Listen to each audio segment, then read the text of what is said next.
Welcome back to the Explainer. Last time, we dug into fuel quality, but today, the stakes are way higher. We're getting right into the nitty-gritty mechanics of dual-fuel combustion. Specifically, we're looking at that one massive shutdown mistake that can literally bake a fuel nozzle shut for good.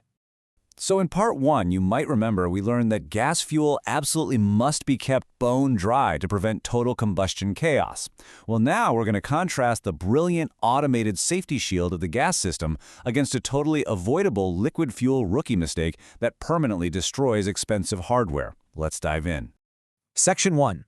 Gas System Safety Valves.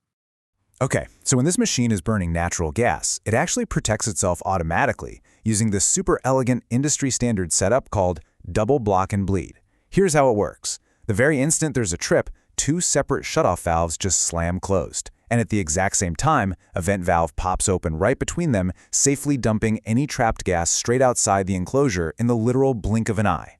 The golden rule here is that gas can never accumulate in the hot section. It's a fantastic design because of this automated shield. Operators don't ever have to sweat about unburned gas just sitting around inside a hot combustor after a trip. Section 2. The liquid coking trap. Now, liquid fuel is a whole different beast. When running on liquid, the machine relies entirely on you, the operator's vigilance. Just as a quick refresher, liquid fuel viscosity needs to stay roughly between 0.5 and 6.0 centistokes for starting, and it should absolutely never exceed 12.0 during continuous operation. Plus, it's filtered perfectly for those tiny spray nozzles. But here's the big question. What actually happens to all that fuel when you shut the engine down? Well, it leads to something industry folks call coking. You see, if the manifold doesn't fully drain, that leftover liquid fuel just sits there inside the blazing hot nozzles. And the engine's residual heat, it literally bakes that liquid fuel directly into rock-solid carbon deposits. And as you can probably guess, this baked-on carbon causes a terrifying cascade of mechanical failures. The orifices get completely clogged up. The spray cones, they distort and just start dribbling unevenly. This creates these intense thermal hotspots that drive premature cracking, terrifying compressor surges, and ultimately, totally failed engine starts. It's a massive headache. Section 3. The espresso machine analogy. To put this into perspective, think about your morning coffee. Imagine pulling this beautiful, perfect shot of espresso, but then you just walk away without flushing the group head, right?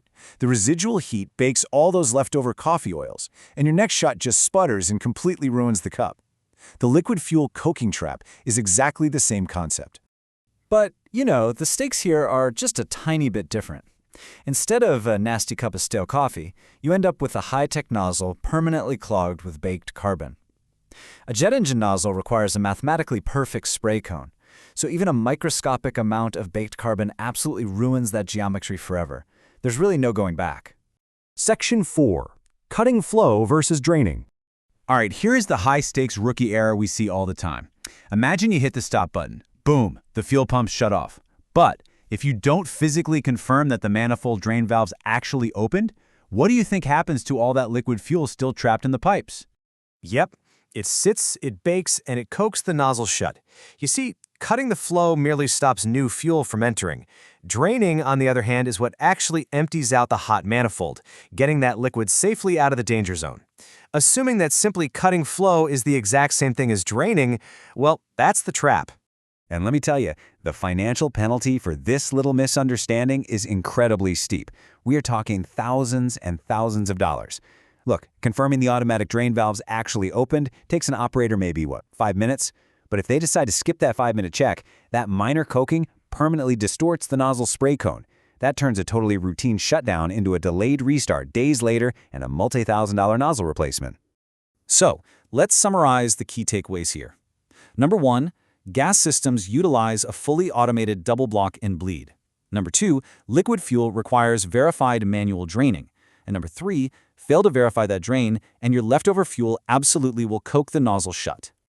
So next time you think about shutting down a massive piece of industrial machinery, ask yourself, are you just stopping the fuel, or are you actually saving the engine?